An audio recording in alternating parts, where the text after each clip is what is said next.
Olá, meus irmãos, a paz do Senhor. E aí, tudo bem com vocês? Eu espero que você esteja bem. Eu sou o Pastor Heraldo, esse é o nosso canal EBD em Foco. Nós estamos aqui hoje para começar, para dar início aos comentários da revista dos jovens, né, acima de 18 anos. E esse tema está para lá de especial. Nós vamos trabalhar esse trimestre sobre batalha espiritual.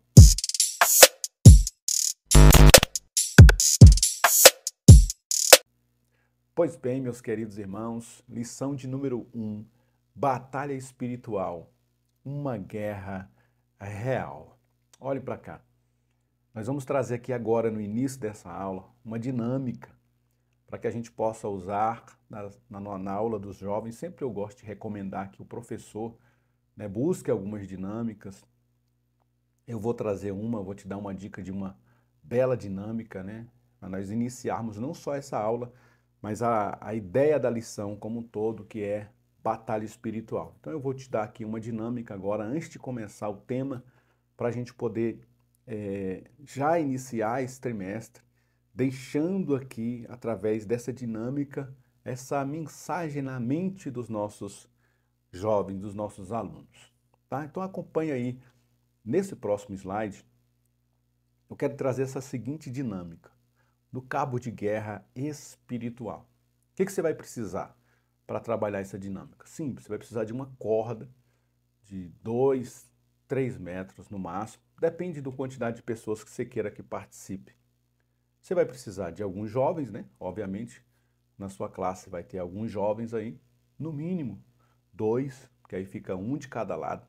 Então, quem já brincou de cabo de guerra sabe como é que funciona.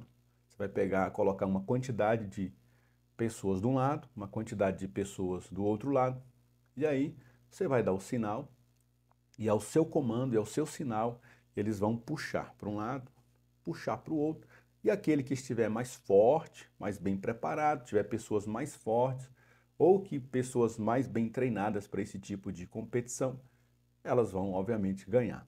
Só que para essa nossa dinâmica, nós estaremos fazendo alguns ajustes, e é até de proposital. Só você vai saber o que você vai preparar ali para esse cabo de guerra. Um cabo de guerra tradicionalmente tem o mesmo número de pessoas de um lado e do outro. Então você vai fazer isso. Pega pelo menos 2 pessoas de um lado, 2 pessoas do outro. Se tiver mais pessoas, coloca 3 pessoas de um lado, 3 pessoas do outro, ok?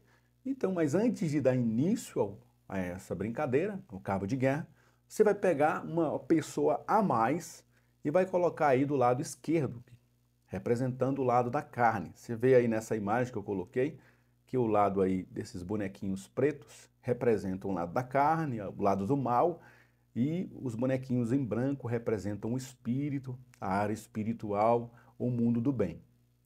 Então você vai colocar ali 2 pessoas de um lado, 2 pessoas do outro, ou 3 pessoas de um lado, 3 pessoas do outro. Até aí é o esperado por eles. Eles vão esperar que isso aconteça. O mesmo número de pessoas do lado e o mesmo número de pessoas do outro. Só que aí você vai fazer diferente.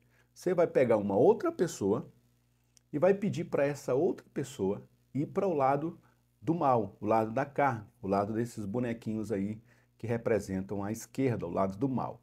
Então você vai pedir essa pessoa para ir para lá antes de dar início à prova. Automaticamente, ao colocar uma pessoa a mais do outro lado, o lado ali que representa o lado do espírito, o lado do bem, né, o lado de Deus, o lado branco, eles vão perguntar, mas professor, tem alguma coisa errada? Tem mais gente lá, eles vão ganhar. Tem mais pessoas lá, eles vão vencer essa prova. E você vai dizer para eles, não, isso é bobeira. Aí você vai começar a usar a mesma linguagem que geralmente jovem e adolescente usa, né? Não, isso é bobagem, gente. Nada a ver. Nada a ver. Não, fica tranquilo, vocês vão ganhar de qualquer jeito. Vocês estão do lado do bem, vocês vão ganhar de qualquer jeito. Como vocês perderam? Vocês estão do lado do bem, gente. Então, de um jeito ou de outro, vocês vão ganhar essa disputa. E aí, mesmo colocando uma pessoa a mais do outro lado, eles vão questionar, você fala, não, vai dar certo, gente. Tá nada a ver, nada a ver, esse negócio aí não tem nada a ver, isso não influencia em nada, não. Isso é coisa da cabeça de vocês. E aí, quando começar a prova, possivelmente o lado que tem mais pessoas vai ganhar.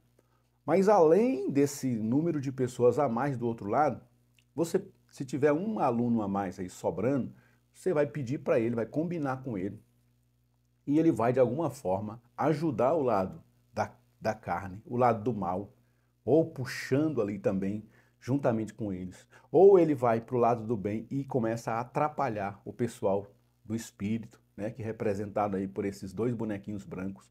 Ele vai lá naqueles que estão puxando para o lado do bem e vai atrapalhar eles, vai cutucar, vai fazer cócegas nele.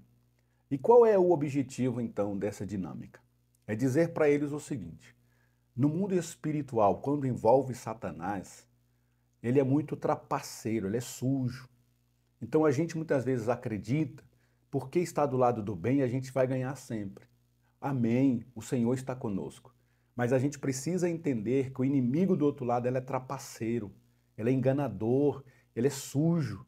Então muitas vezes a gente acha que está numa luta justa e muitas das vezes ele está usando de engano contra nós.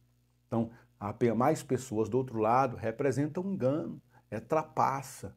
E além de você ter mais pessoas do outro lado, ainda você que está fazendo ali com menos pessoas, está lutando, ainda tem coisas te atrapalhando. É a carne, é o mundo, é Satanás e os seus anjos caídos, é o pecado.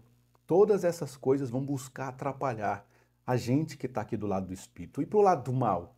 Para o lado do mal sempre vai ter gente querendo ir para o lado do mal. E para o lado do bem sempre vai ser a minoria. E além de ser a minoria, nós vamos ser atrapalhados.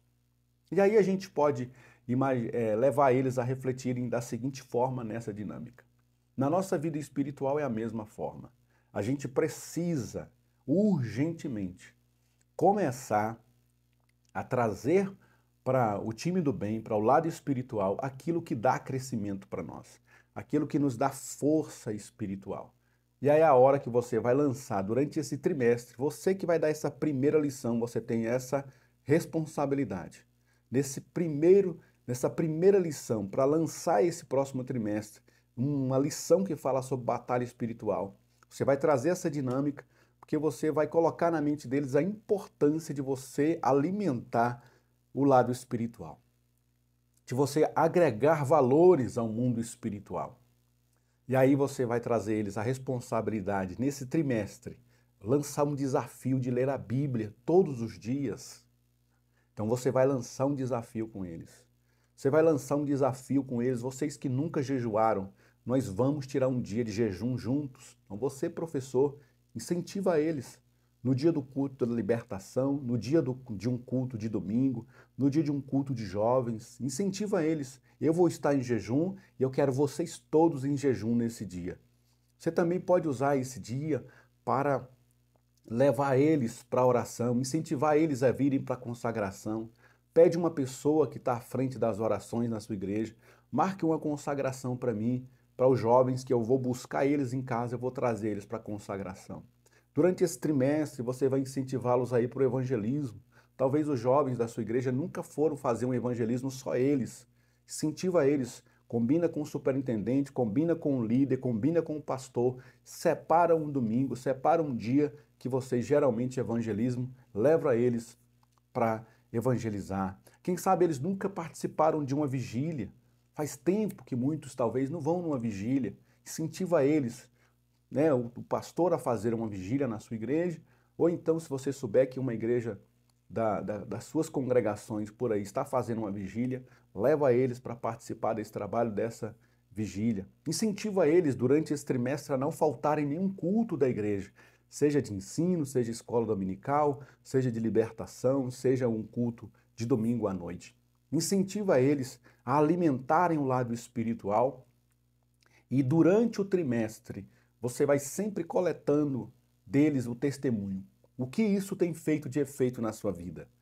O fato de você ter jejuado, você percebeu alguma coisa? O fato de você estar lendo a Bíblia, você percebeu alguma coisa? O fato de você estar vindo para os cultos, você percebeu alguma coisa? Você está percebendo que o mundo espiritual está mais sensível para você? Você está percebendo que começou a aparecer algumas coisas que antes não tinham na sua vida? Pois é, isso é batalha espiritual. O mundo espiritual é muito mais real do que a gente imagina. Então, esse trimestre a gente vai usar essa lição. Eu, além de ser o pastor da congregação, eu também dou aula para os jovens da minha igreja e eu vou lançar esse desafio para eles lá. E eu quero ver durante esse trimestre a evolução dessa juventude. Eu tenho fé e eu creio que ao final desse trimestre, daqui a 3 meses, nós vamos ter uma juventude muito mais ousada, muito mais valente, muito mais aguerrida, muito mais envolvida na igreja, porque o mundo espiritual que está sujo, trapaceando, enganando eles, a gente vai levá-los a abrir os olhos para o mundo espiritual, para que eles possam batalhar essas guerras espirituais e vencermos no nome de Jesus. Então nós vamos trabalhar essa primeira lição, batalha espiritual, uma guerra real. E o texto de referência está aqui em Apocalipse 12, versos 7 ao 9, que diz assim: Então estourou a guerra no céu. Que legal essa expressão, né? Então estourou a guerra no céu. A gente acha que o céu só tem nuvens, né? Então a gente vai mostrar para eles aqui nessa lição que o mundo espiritual acima da gente é tão real como esse mundo que a gente está vendo com os nossos olhos. Só que o mundo espiritual só se enxerga com os olhos espirituais. Miguel e os seus anjos lutaram contra o dragão. Também o dragão e os seus anjos lutaram, mas não conseguiram sair vitoriosos e não havia mais lugar para eles no céu. E foi expulso o grande dragão, a antiga serpente, que se chama Diabo e Satanás, o sedutor de todo o mundo. Ele foi atirado para a terra e com ele os seus anjos. Então, onde é que Satanás e a terça parte dos anjos caídos está exatamente agora? Está por aqui, na terra, no mundo espiritual, rodeando, né, buscando alguém em quem possa tragar, conforme a palavra de Deus diz. Então ele vai estar o tempo todo jogando sujo, jogando pesado contra nós, mas nós temos o time do bem, o lado do bem, mas que precisa ser alimentado. Como eu já disse lá na nossa introdução, e a gente vai trazer essa dinâmica para dizer para eles a importância do jejum, a importância da oração, a importância dos cultos, a importância da vigilância, a importância da santificação, a importância da gente estar presente nas consagrações, nas orações da igreja, da gente estar meditando na palavra de Deus. Tudo isso vai ajudar a vida espiritual que a gente tem a vencer o mundo do mal, as trevas densas que nos envolvem. Olha a introdução dessa lição. Apesar de não ser visivelmente percebido, o reino espiritual é uma realidade. Querendo nós ou não, o mundo espiritual é uma realidade. Se a gente acreditar, é uma realidade. E se eu não acreditar, é uma realidade. E se eu fizer pouco caso, é uma realidade. E se eu acredito nisso, é uma realidade. Então, o mundo espiritual é uma realidade, pois sua ação exerce influência no mundo natural e somente aqueles que são espirituais conseguem perceber, sejam nas perseguições, tentações, inclinações para o mal ou até mesmo possessões demoníacas. A realidade espiritual é uma guerra real. E o quanto antes a gente entender isso, o quanto antes a gente se envolver com isso, o quanto antes a gente se municiar de armas espirituais, melhor será para nós. Porque mesmo que a gente não creia, mesmo que a gente não queira saber desses assuntos, o mundo espiritual está interessado na gente. O maligno vai vir contra nós. Porque o plano do diabo é destruir com os homens, é destruir com a imagem e semelhança de Deus. Então, quanto mais rápido a gente se municiar das armas espirituais, mais a gente vai sair vitorioso. Tópico primeiro, as batalhas de Israel. Nesse tópico primeiro aqui, o autor da lição vai fazer um comparativo, né, de como que Israel lidava com as demais nações, enquanto guerra, batalha, peleja, todas as nações se levantavam contra Israel e Deus é que prevalecia a favor de Israel. Quando Israel estava bem, Israel prevalecia. Quando Israel estava mal, Israel tropeçava.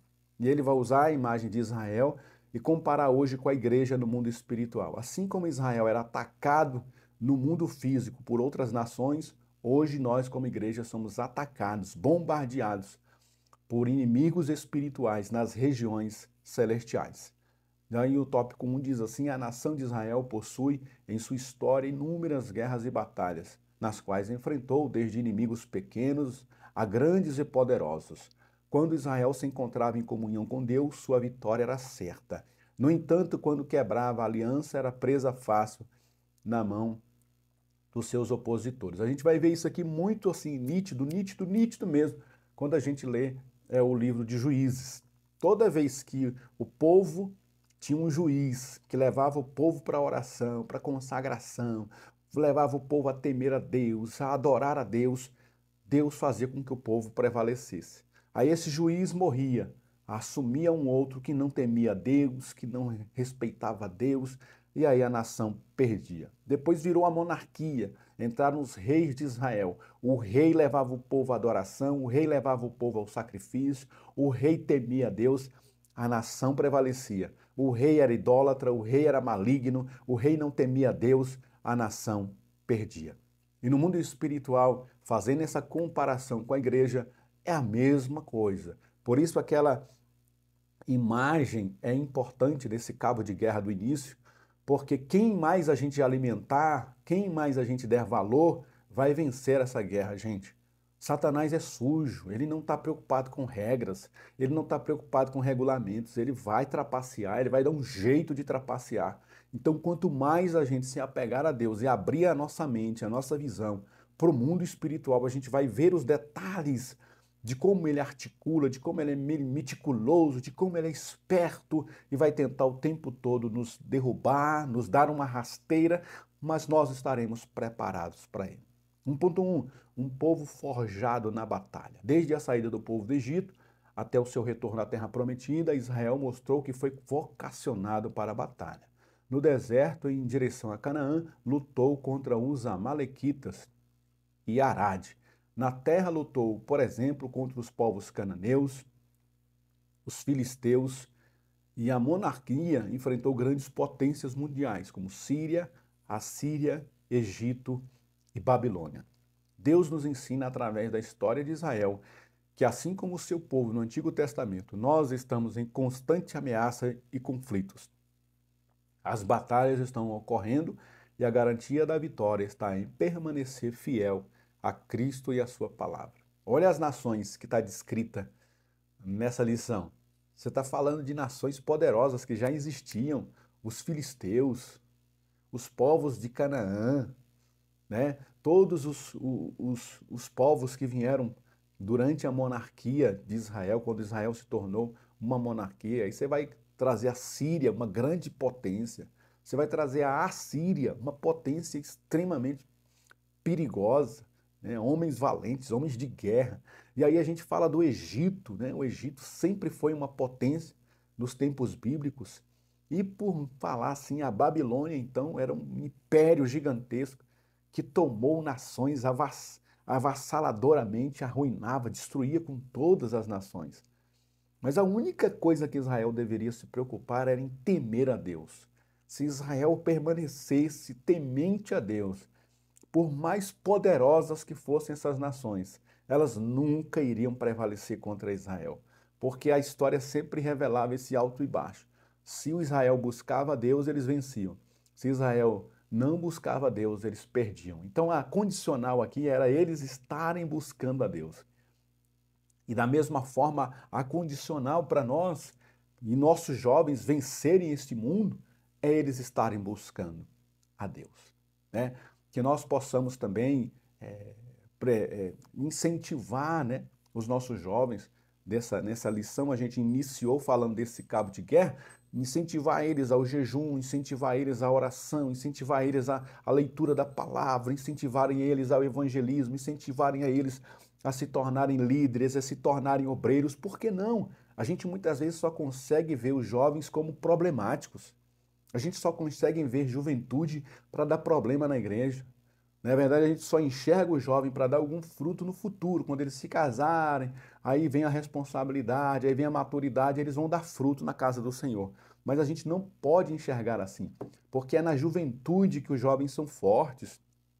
E eu me lembro muito bem de quando eu era jovem, a minha juventude inteira eu gastei fazendo a obra de Deus. A inteira, orando, jejuando, consagrando, sendo obreiro, sendo líder, sendo superintendente, sendo diácono, sendo evangelista, fazendo evangelismo na madrugada, evangelismo nas ruas, nas praças, ar livre, culto familiar, tudo isso como jovem. A gente precisa acreditar que os jovens podem sim, uma vez incentivados, uma vez a gente orando por eles, colocando eles à frente, dando esse teste para eles passarem por isso, eles vão em nome de Jesus dar fruto. Não é só quando casar ou quando se tornar mais experiente. Não, agora, ainda jovem, ainda adolescente, eles podem sim ser obreiros, serem líderes, serem pregadores. É tão bom ver um pregador jovem, é tão bom ver um líder ainda jovem. É tão bom ver pessoas jovens na equipe de louvor, na música, tocando os instrumentos da igreja, nas portarias, na recepção, nos evangelismos, ver a juventude trabalhando na igreja, uma igreja que tem jovens trabalhando, é uma igreja ativa, uma igreja viva, uma igreja vibrante, uma igreja que tem jovens como superintendente, uma igreja que vai ter um jovem como líder de crianças. Que maravilha, irmão!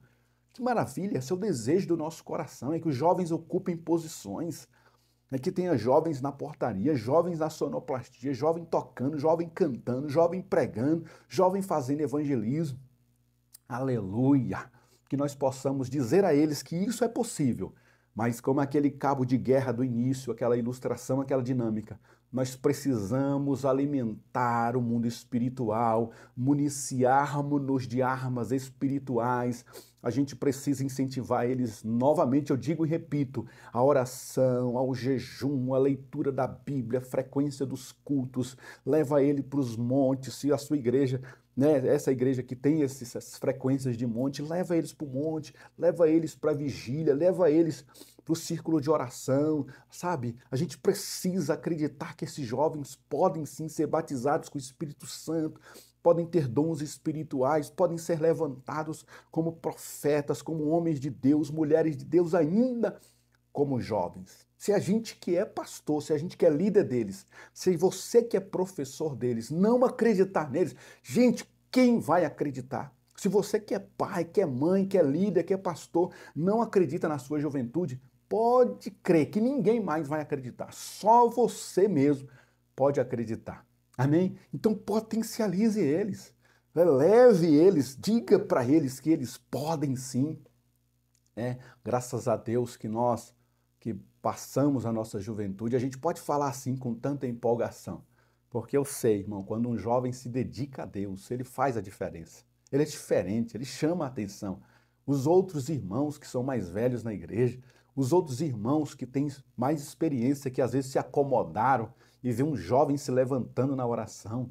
Às vezes as irmãs que pararam de frequentar a consagração, vê um jovem todos os dias na oração. Elas se incomodam com aquilo e elas vão falar, não é possível, eu estou tão acomodada que esse jovem aqui está orando mais do que eu. Aí um obreiro às vezes fala assim, olha, eu já estou na portaria aqui há 10 anos, mas eu falto mais do que venho, eu não venho nas escalas, e esse jovem, todos os dias ele está na portaria, todo dia ele está nos cultos. Olha, esse jovem entrou na equipe de louvor agora, e ele já é o melhor back vocal, ele já é o melhor instrumentista. Meu Deus, mas que evolução, eu preciso também sair dessa zona de conforto.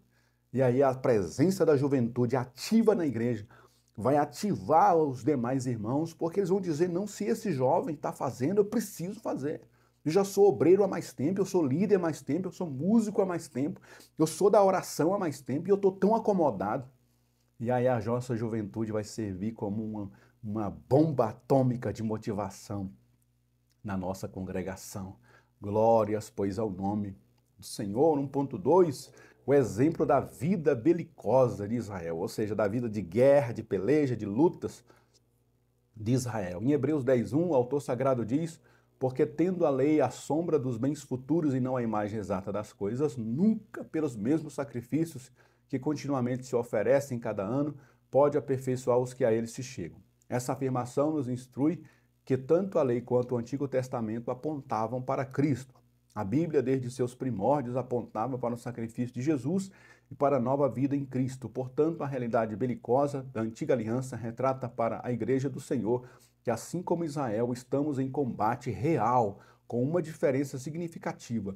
Os nossos inimigos não são o nosso próximo ou as nações ímpias, mas sim os principados e potestades. Então, para fechar esse tópico de número 1, está dizendo aqui que tudo o que aconteceu com Israel apontava para Cristo. Tudo que acontecia em Israel era no mundo físico, acontecia no mundo real, mas apontava para um mundo espiritual que viria em Cristo.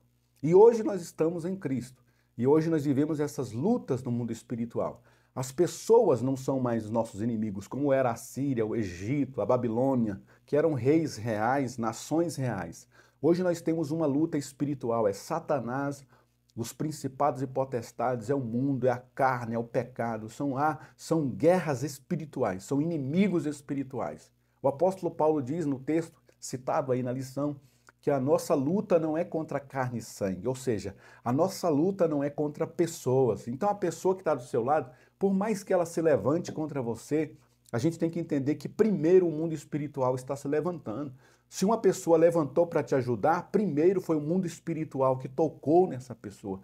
Se alguém te ligou, falou assim: olha, eu quero levantar um propósito de oração por você. Eu quero levantar um período de consagração por você. Antes dessa pessoa ter pensado nisso, o mundo espiritual tocou nela para que ela fizesse isso. E se uma pessoa se levanta contra, caluniando, difamando, é o mundo espiritual também que está ali cutucando aquela pessoa, atiçando aquela pessoa para se levantar contra. Por isso nós precisamos o tempo todo estarmos atentos àquilo que acontece no mundo espiritual. Tópico 2, um mundo espiritual. O mundo espiritual é uma realidade. Com a queda de Satanás, 1/3 dos anjos foi expulso do céu e se opõe à criação divina, em especial ao povo de Deus. 2.1, seres espirituais. A Bíblia relata a ação de anjos e demônios que permeiam a realidade humana e interferem indiretamente no desenrolar da história. As Escrituras não afirmam categoricamente quando Deus criou estes seres angelicais. Todavia, possivelmente foram criados antes da criação do mundo. Sabemos também que, apesar de terem sido criados para o bem, muitos se rebelaram contra Deus, desejando ter a honra da qual só o Senhor é digno. Sua natureza, após a rebelião, foi corrompida e desde então tenta com todas as forças acabar com o povo de Deus. Cabe a nós estarmos vigilantes e sóbrios, preparados para o combate. Os seres espirituais de hoje que lutam contra nós têm nome e sobrenome. Eles são demônios, anjos caídos, anjos, seres angelicais, seres espirituais caídos e que vão o tempo todo tentar levar nós, imagem e semelhança de Deus, a nos rebelarmos contra Deus. Porque essa é a essência de Satanás e dos anjos caídos, rebelião contra Deus. Então, toda vez que alguém se rebela contra Deus, ele está fazendo a vontade de Satanás. Toda vez que alguém se opõe à igreja do Senhor, ele está fazendo a vontade de Satanás. Toda vez que alguém se alia com esse mundo, faz a vontade desse mundo, que é caído e está rebelde contra Deus, está fazendo a vontade de Satanás. Então, que nós como crentes, nós como igreja, nós como jovens, que nós possamos fazer o oposto, buscarmos a presença de Deus. E para isso nós vamos receber a graça de Deus, a ajuda do Espírito Santo e a ajuda dos anjos de Deus. Essa é uma batalha real, uma batalha espiritual, anjos e demônios batalhando, guerreando aqui nas regiões celestiais. Há quem diga que se Deus abrisse por um minuto só os nossos olhos espirituais e a gente visse a quantidade de anjos e demônios lutando, batalhando pelos santos, batalhando, dando livramento, produzindo a salvação, libertação, trazendo curas, tirando enfermidade das pessoas, a gente ficaria espantado ao ponto de não ter mais nem coragem de sair às ruas. Mas graças a Deus que nos permite ver essas coisas pela fé, mas a gente precisa, através desse texto, desta palavra, desta lição, crermos e trazermos à mente que esse mundo espiritual é tão real quanto esse mundo natural e a gente precisa tomar os cuidados devidos. 2.2 Anjos e demônios. Como podemos observar na Bíblia, tanto os anjos como os demônios têm funções específicas e são organizados em classes. Sobre os anjos, essa palavra significa mensageiro, tanto no hebraico malak quanto no grego ângelos. Eles são espíritos ministradores a serviço daqueles que vão herdar a salvação. No entanto, são divididos por classes. São citados os querubins, os serafins e o arcanjo. Sobre os anjos, 2 são nomeados, a saber, Miguel e Gabriel. Os demônios, portanto, se opõem ao projeto de Deus, por isso batalham contra os anjos. Esse texto final aí de Daniel 10:13, ele traz aí exatamente esses 2 personagens, o Gabriel e o Miguel. E o mundo espiritual é uma coisa tão séria, mas tão séria, que o Daniel estava orando. Você conhece essa história? Ele ora a Deus, Deus envia a resposta. E o Gabriel, que é o mensageiro, é um anjo mais para a questão de mensagem, é o mensageiro de Deus, ele vem com a resposta para Daniel, mas no caminho ele recebe uma oposição lá no mundo espiritual. Deus envia então o Miguel, que é um anjo mais de batalha, de guerra, de peleja, e com a chegada de Miguel, o Gabriel consegue se livrar daqueles impedimentos e chegar com a resposta a Daniel. Então, muitas vezes a gente está orando, a gente está buscando, parece que nada está acontecendo. É porque o mundo espiritual, gente, está havendo uma guerra, uma batalha. Por isso a palavra de Deus diz que a gente deve orar em tempo e fora de tempo. O apóstolo Paulo diz orai sem cessar. O apóstolo Paulo diz orai pelas autoridades, orem uns pelos outros. A palavra de Deus nos instiga a bater, bater, a porta se abrir. O próprio Senhor Jesus nos incentivou a orarmos no modelo do Pai Nosso, sabe? Rogando a Deus que seja feita a vontade de Deus. Por que que a gente tem que pedir a vontade de Deus ser feita? Porque não é automático, porque o coração dos homens está caído, porque nós sofremos oposições. Então, quando a gente ora a Deus, a gente está batalhando nesse mundo espiritual, está somando forças nesse mundo espiritual. E, infelizmente, gente, aqueles que trabalham para o mal, aqueles que trabalham para o maligno, eles fazem isso com um capricho tão grande. A gente que conhece alguns testemunhos de quem já foi do lado de lá, de quem já foi do lado de religiões ocultas, o tanto que eles se sacrificam, o tanto que eles fazem coisas inimagináveis para servir a Satanás, para servir aos demônios. Sabe, as pessoas que pertencem a outras religiões, a religiões do ocultismo, o tanto que elas se sacrificam, o tanto que elas correm atrás, o tanto que elas, sabe, se envolvem com isso. E muitas das vezes a gente que é cristão, a gente que segue a Bíblia, que crê na verdade da palavra, a gente muitas vezes para ir para um culto é uma luta, um sacrifício. A gente, às vezes, no culto de 2 horas, a gente passa, às vezes, mais tempo desatento do que atento ao culto. Muitas vezes, a gente, num culto de 2 horas, a gente não consegue ficar sem mexer no celular, sem falar com o outro, sem contar histórias, sem distrair as pessoas com conversas paralelas. É terrível demais o tanto que a gente é displicente com o mundo espiritual. Lembra da imagem, sempre essa imagem. Por isso que eu incentivo você a fazer essa dinâmica do cabo de guerra, porque o tempo todo a gente vai estar alimentando um lado ou outro. E o lado que mais a gente alimentar vai vencer essa luta. Amém? Então, por isso que no início eu até te incentivei a falar com os jovens assim, ó, tem nada a ver, porque é a linguagem que a gente usa, né? Tem nada a ver, isso tem nada a ver, tem nada a ver, tem nada a ver. E esse nada a ver vai só alimentando o mundo do maligno, né? Que a gente possa alimentar o mundo espiritual do lado do bem, do lado dos anjos de Deus, do lado do Espírito Santo, alimentando o nosso homem interior. Glórias a Deus. Tópico 3, nossos principais adversários. Apesar da oposição de Satanás e seus demônios, outros elementos que se contrapõem ao povo de Deus com o intuito de nos parar são a carne e o mundo. O próprio Jesus nos alertou da fragilidade da natureza humana, bem como sobre o perigo do mundo e das riquezas. 3.1 Satanás e seus demônios. Nossa batalha é real, assim como nossos inimigos.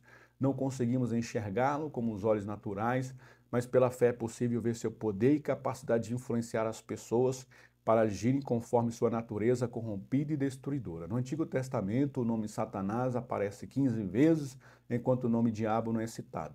Isso se dá pelo processo de revelação progressiva, pois no Novo Testamento o nome Satanás aparece 34 e diabo 33 vezes. Na antiga aliança, o povo de Israel ainda não estava pronto para entender a realidade espiritual como a entendemos e vivemos hoje. Também não tinham ainda as armas necessárias para o combate como a igreja possui. Então, os inimigos citados hoje na palavra de Deus no Novo Testamento, Satanás, diabo, demônios, todas essas expressões, elas são muito mais usadas do que eram no Antigo Testamento, porque é uma revelação progressiva.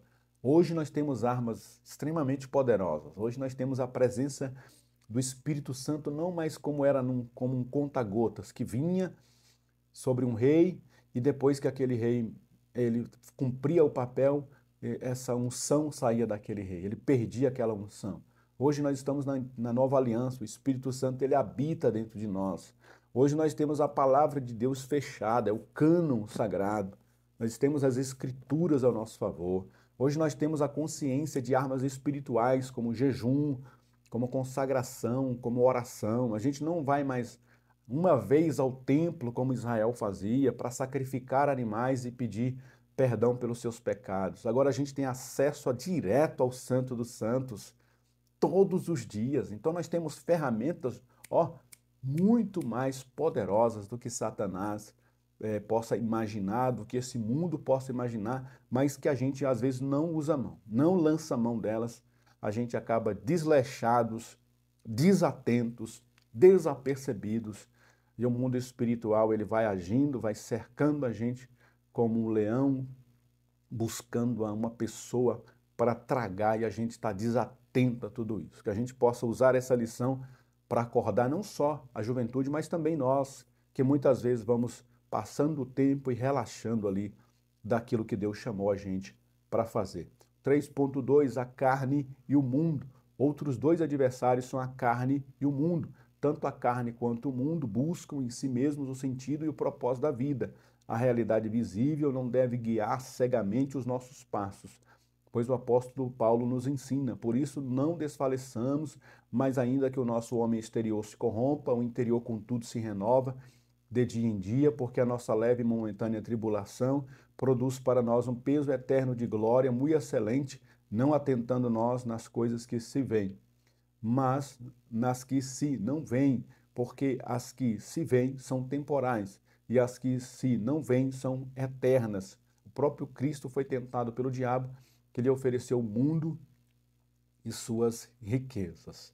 E aí aquela dinâmica também no início, ela é importante para esse tópico 3.2, porque nós temos, além de Satanás ser astuto, né, fazer trapaças nessa luta espiritual, nesse cabo de guerra espiritual, a gente ainda tem a nossa carne, né? A gente precisa alimentar o homem espiritual, não alimentar essa carne, não alimentar os nossos desejos da nossa carne, e ao contrário, alimentar o homem espiritual, olhar para aquilo que é eterno, olhar para aquilo que é espiritual, para poder a gente vencer também essa batalha que é terrível, mas que é tão real. Concluindo aqui essa palavra, assim como Israel enfrentou diversos inimigos que tentavam destruí-los, a igreja do Senhor encontra-se diariamente contra os seus opositores. Gostou dessa lição? Precisa dos slides?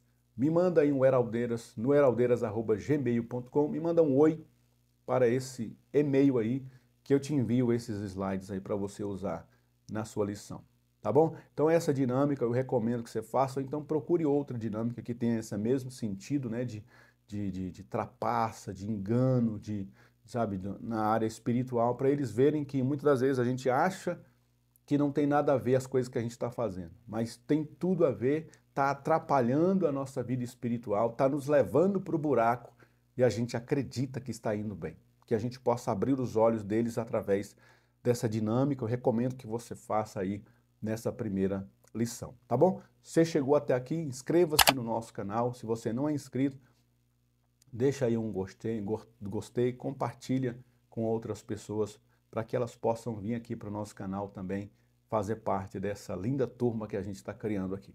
Deus abençoe, irmãos. Até a próxima EBD em Foco.